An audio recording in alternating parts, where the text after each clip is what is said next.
So if you find yourself being the doer, the thinker, the leader, the problem solver in your relationships, then you may be a lot in your masculine energy.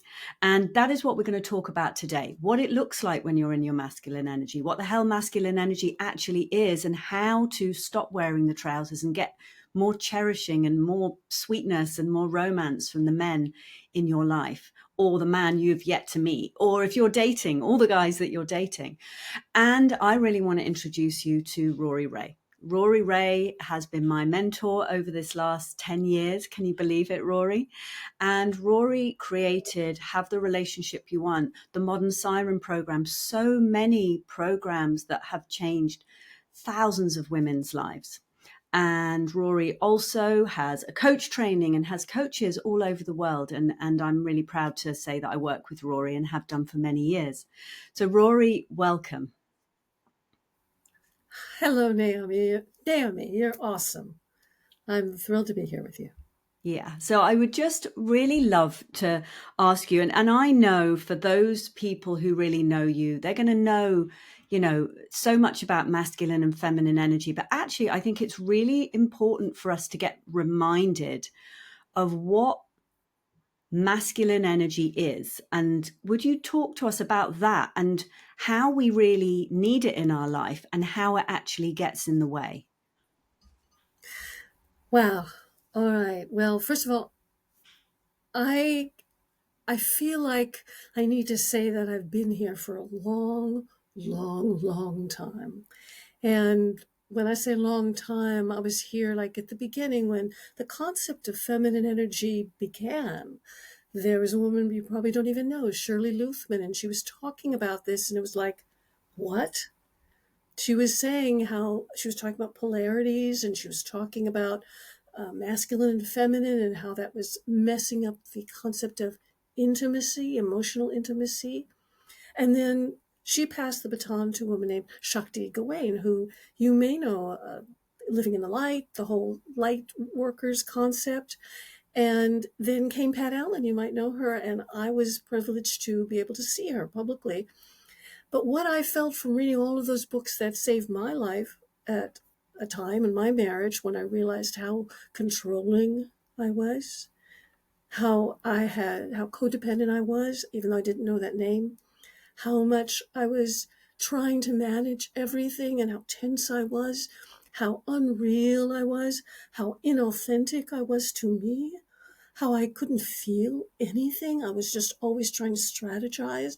I was as bad as anybody, any woman I have met who's ever come to me. And what I realized was that there was no how. There was no how to. It was like, don't talk from your masculine energy. Don't try to control. But nobody said, how do I do that when that has been my life? You know? And so I started to consider what that might look like and what that might be like. And when I became a coach, came with the name Coach Rori, and started having friends and doing meetings and starting to do things in my living room and talk about it, I really realized that what I had learned was literally a state of being, a sea change in a state of being.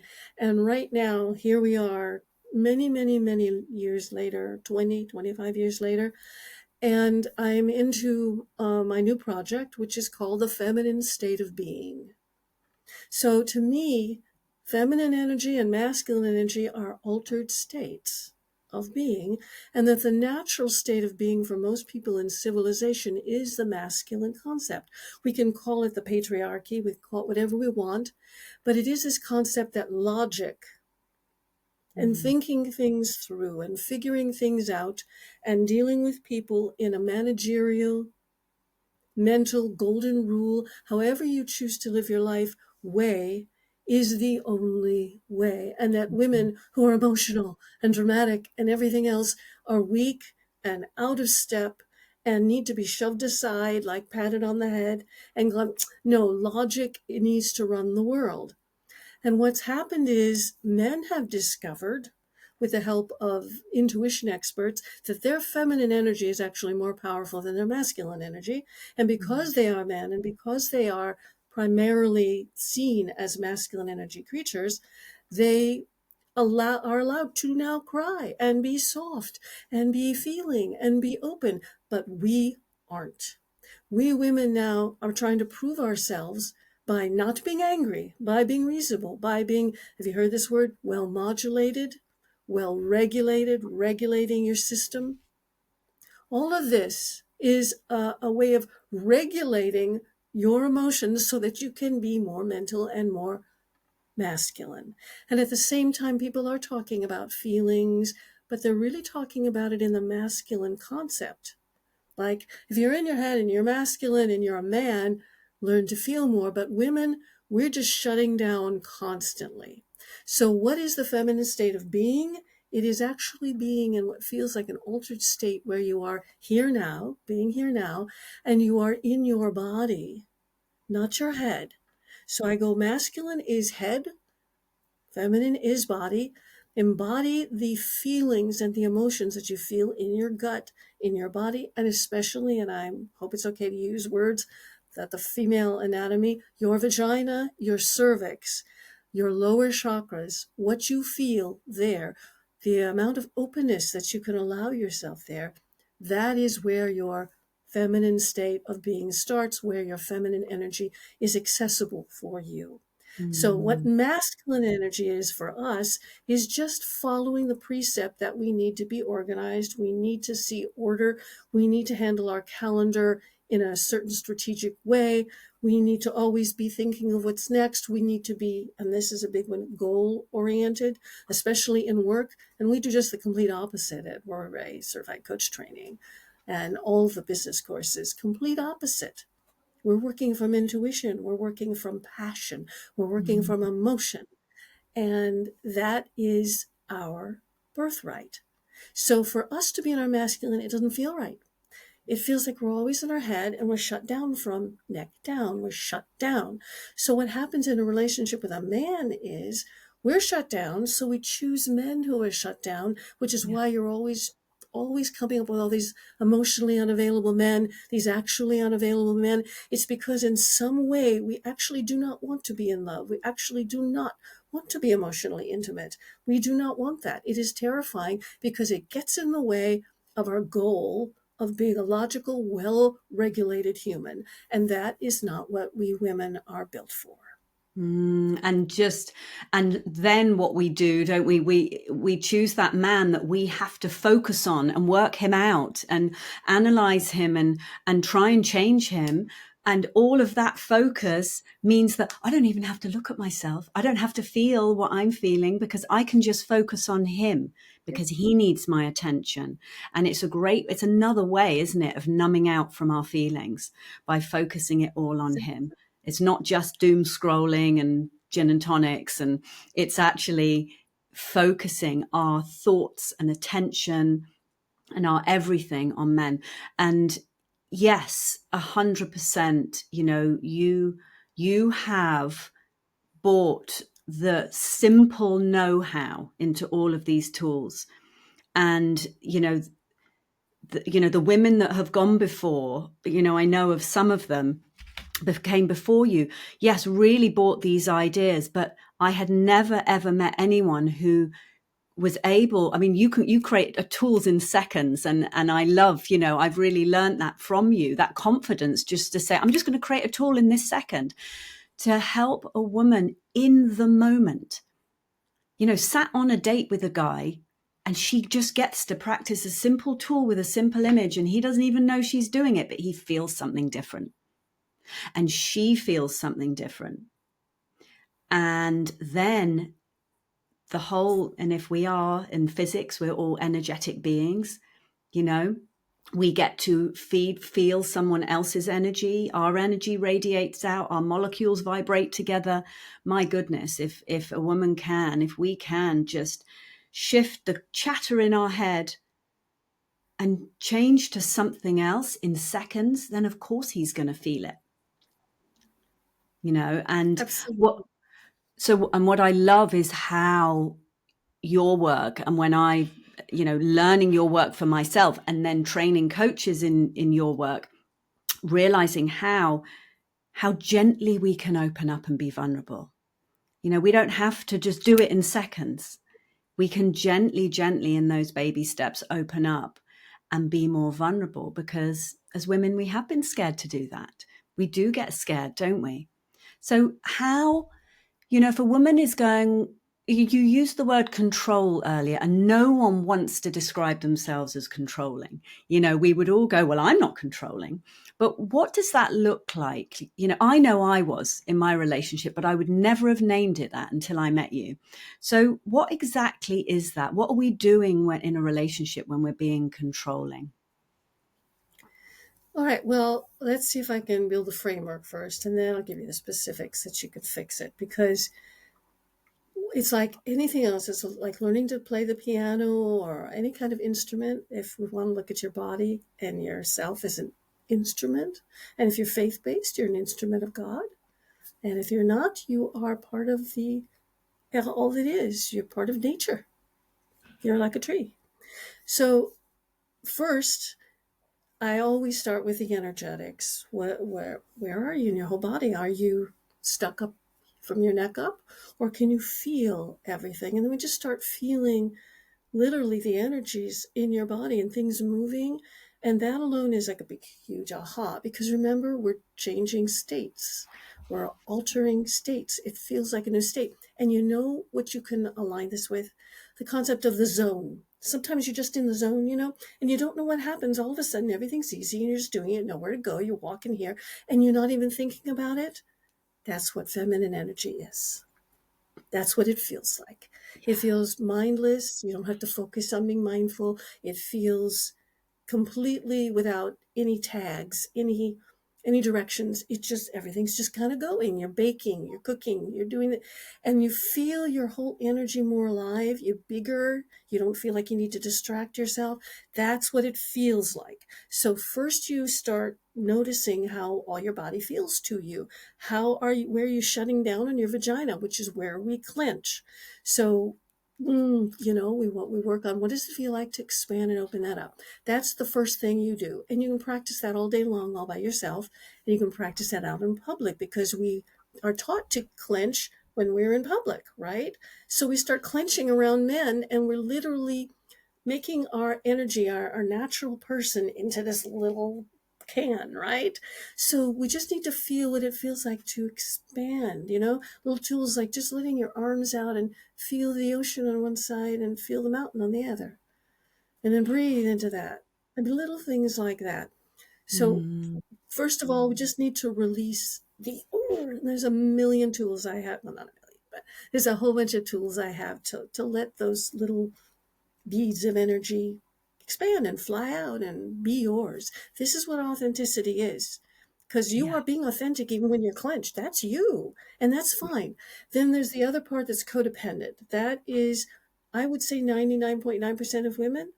We were raised by people who might have been well-meaning, but for most of the world, who actually had so much wounding themselves that they behaved badly with you when you were little, and you were not fully loved, fully extended, fully allowed to be, and that's carried forward. So what you did learn, and I just call this your natural brilliance. You are brilliant being alive and here, when so many of people in the world have caved in. They're addicted to something.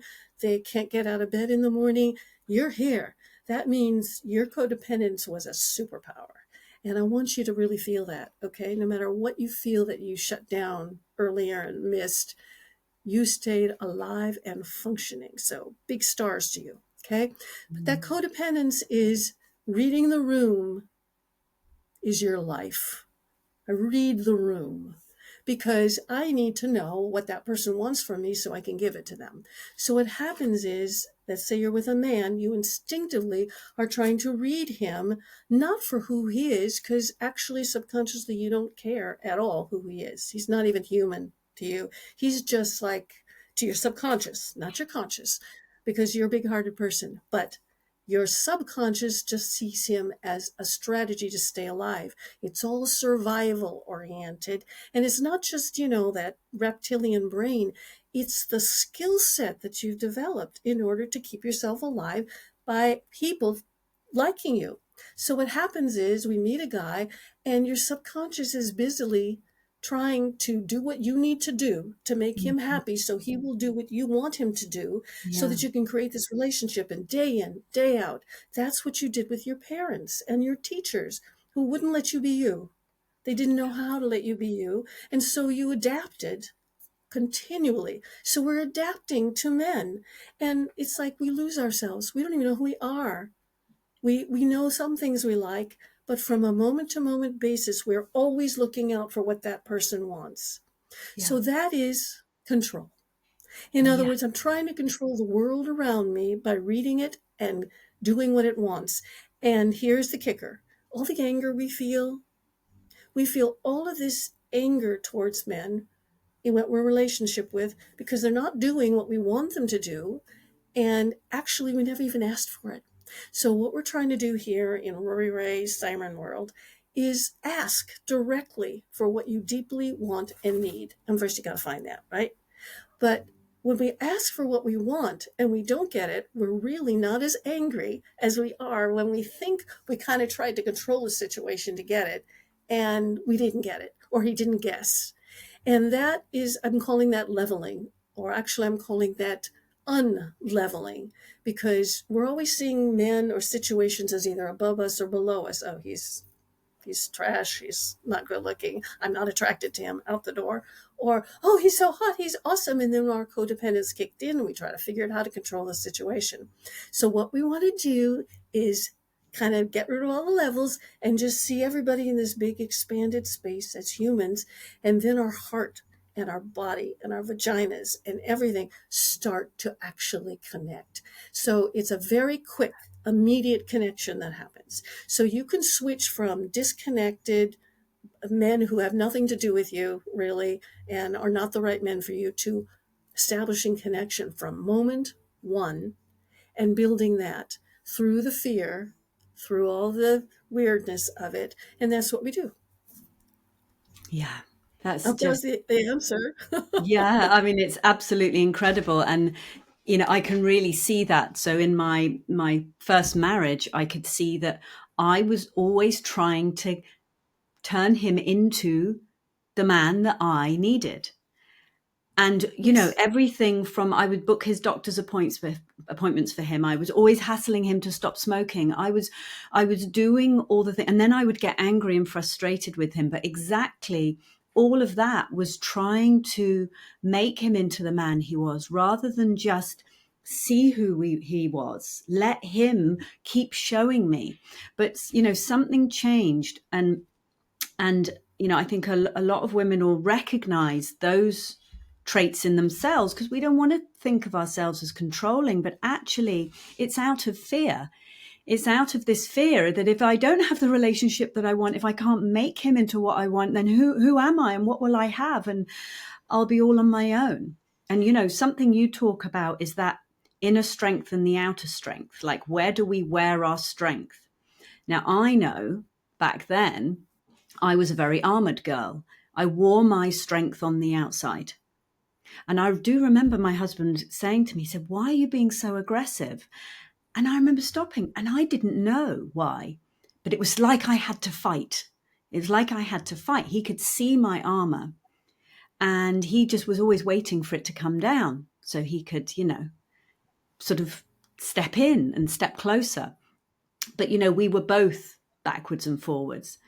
But what changed is, and what I see changing for women who do this work, is that when they realize that actually they're not responsible for the world turning, and they're not responsible for how things turn out, and no matter how things turn out in life, they're going to be okay.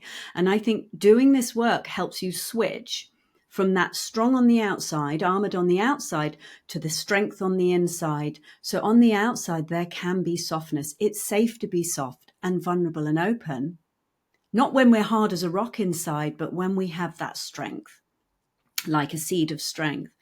And I do remember saying to my husband, I said, "I'm just afraid you're going to die. That's why I go on at you about smoking." And I just said, "And it's not my business that you smoke. It's your path and your journey. And I can't control it. So I'm not going to talk about it anymore.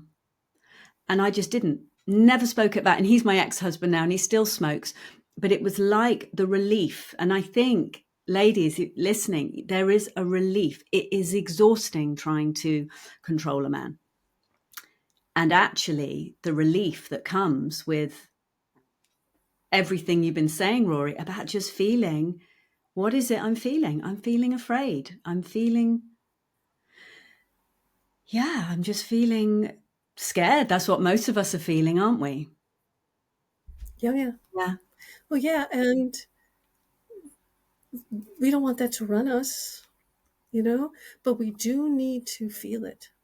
Yeah. And I think part of the problem is we're trying to push away all the feelings we don't want to feel. So we're spending so much energy trying to sidestep fear and do things in different ways.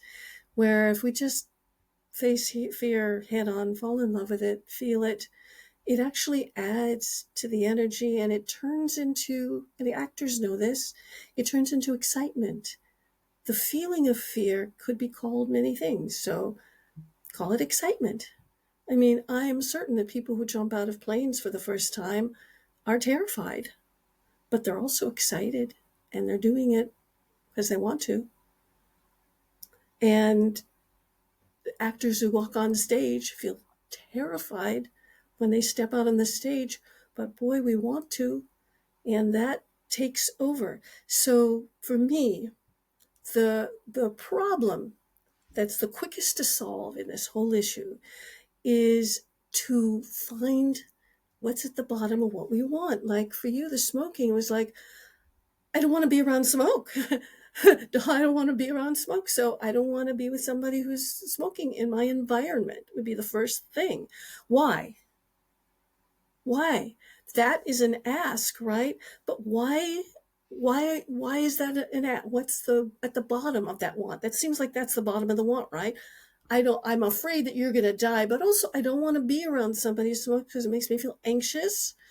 Okay, so what do I want? All those are don't wants and complaints. You're smoking. It's all a complaint. It's all a don't want. What do I want? I just want to feel peaceful. I just want to feel safe. I just want to feel clean and clear. And yes, I'm involved with a person who's another person and has different ways, and I need to adjust some things, but I don't feel peaceful right now, and I want to feel peaceful. Yeah. So you say to him, I just want to feel peaceful, and I'm feeling so anxious, and every time I see you blow a cigarette, I can feel so anxious. I don't want to feel that way. I just want to feel peaceful. What can we do? And the first request would be, please, I would really want the house to be smoke free. I really want the house to be smoke free. I want to live in a smoke free environment. That's an ask. Yeah. You could get very pissed off at that, but he only smokes outside. All right. And then you're going to deal with his anger, and then you're going to deal with that. I want to, that's how we can develop the connection and find the right guy. Because if we're going around with, I don't like this, I don't like that complaint, I don't like that look, I don't like this thing, I don't like the way he speaks, I don't like this, we're in the wrong place in our state of being. We're in the complaint and disappointment department, and everybody can hear that. And it gives us a vibe to them of, that person's kind of a Debbie Downer in a weird way. It's just kind of, it doesn't feel right to them. And men are pretty astute. They may not put words to it, but they know when they go, the vibe just isn't there. I'm just not Yeah. falling in love.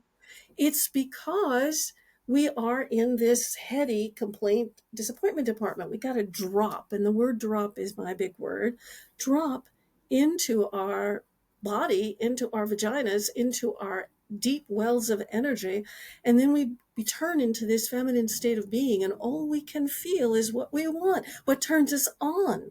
The goal is this turn on that you feel sexually. That is a huge help. When you can locate what turns you on, tingle, that lets your body go, and it turns you on sexually, it's not sex. It's an aliveness of your whole body that you're feeling. All of a sudden, the muscles that you've been clenching are relaxing, and they may not even be muscles you're aware of consciously. All this inner world of your body is an energetic thing, and it's not here. I always see everything as down below. Like, Mm, put your feet on the floor and imagine you're wading in a pool of all that is. And everybody you see is standing in this pool and everything. And we're all connected that way from the bottom. It's a mm, whole different feeling than looking around here. We're all connected from the bottom. That means I need to live as low in my body as possible. And all of a sudden, things start to loosen up. yeah. And then the control part of it seems like a very superficial thing. It feels like, oh, I don't need to go there. All I need to do is say what would feel good. I just want to feel open and, oh, and touched and loved. And, oh, I just want to feel that. When that takes over, you are in your feminine state of being. Everybody around you can feel that. All of a sudden, Mm, you're a direct line for them. Men get very confused. And when they feel confused by what it is you say you want, and they don't understand it, they don't understand directions without understanding what it is you want. They need to feel that. And when we're just kind of saying, call me more often, they don't understand that. So they shut down, and it makes them feel angry because they think you just said they're doing something wrong. They're not calling you enough, which is true. And they do not like that complaint because it makes them feel wrong and bad and like they did something wrong. They're looking for something easy and lovable, but very interesting. And we're not very interesting when we're all focused on making them the person we want them to be. We're mm. not very interesting. All it is And also about we're them. confusing then, aren't we? That Yes, they kind of creates this fuzz of drama. And yes, you know, what so many men just want, what men want is they want it straight. They want to hear it. Even if yes. it's something that they've done that we're not happy with. I remember when I first left my husband, I dated a guy, and I remember I'd bring things up. I was really practicing communicating, and he just said, I love our conversations. They're so warm. And I was talking about things I wasn't happy about that he had done or not done. But he loved them because he knew that I wasn't going to blame him. I wasn't making him wrong, and that we would find a way through and we would get closer by having this conversation. You know, you and I, Rory, have spoken about the idea of the relationship being a sanctuary. And I think Yes. that is what creates that. Everything you're talking about, when we can drop down inside of us and find out what we really want, which I'd really love to link for everyone, your want class, because I think that would be incredible for people to look at. And also, you know, the inner boy masterclass we created. I think all of these, but that one class just helps you come to that place of what is it I really want. And women come to me all the time and they'll be saying, yeah, well, I want a guy who's like this, and I want a guy who's like this, and he needs to be into this and this kind of height. And I say, okay. And then we get to, how do you actually want to feel in a relationship? And there's probably 3 words that sum it all up, you know, for her, which is normally safe, cherished, peaceful, something like this, you know. Yeah. And I say, okay, he could be a millionaire or he could run a plumbing firm. If you feel safe, loved, and peaceful, cherished and peaceful, it's not going to matter, you know? So that becomes your guide. So instead of it being that the want from up in our head that we think we want, it becomes, what the hell do I want? And, you know, that for me is what we get out of coming into our feelings. We actually get to go, oh, there you are. What is it I really want? Rather than what I've thought I wanted, or the world tells me I want, or magazines or social media. So thank you so much, Rory. Yeah.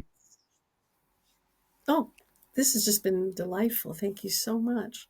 Yeah, we could talk and talk and talk, and I'd definitely love to talk more about that whole idea of the relationship being a sanctuary and communication. You know, I think there's so many more conversations we can have, but here, you know, thank you so much. And everybody, I will link, you know, get into Rory's world. You know, her newsletters are just great. You know, you've got a great freebie on your website as well, so people can actually just start getting to know you. So just tell me about that. What do you have? Oh, a lot. Yeah. You can, find me anywhere on social media and comment Jane in the DMs, and the bot Gwen will automatically send you Jane's 5 siren steps that got Jim's commitment. If commitment is the thing, meaning you're in a relationship, and if you are not in a relationship and it's about dating, I've got a new freebie called the Feminine State of Being. I've something called Soft, the Intimacy. I've got a quiz. There's just a whole bunch of things, and if Yeah. you want, just email me and say you got to me through Naomie here, and I'll give you a bigger program. I'll give you like something that's perfect for you, and Mm. perhaps I'll get to see you on Siren Island, which is the membership of Siren School, and basically it's the hub of everything. It's like there are Clive classes. Naomie teaches there. I'm there once a month, and basically, we kind of chunk it down to what your situation is and try to directly help your specific situation in a setting that's both private and group, and then expands to other ways that you can get your solution really fast, because this is the fastest work of course, I'm prejudiced, but it really works fast. It sounds abstract, but actually, once you put the scripting together with your inner world, like bingo, it happens so fast. You move into your feminine state and everything changes. And 100%. next time we talk, I want to talk about, I think the problem that we have is because a relationship and marriage is like the liberating place where we can fully go out with sexual ecstasy. And we Mm. are allowed in that point, and we're afraid if we get together with a guy who doesn't really turn us on, it's going to be a bust. And so I want to talk about that's not true.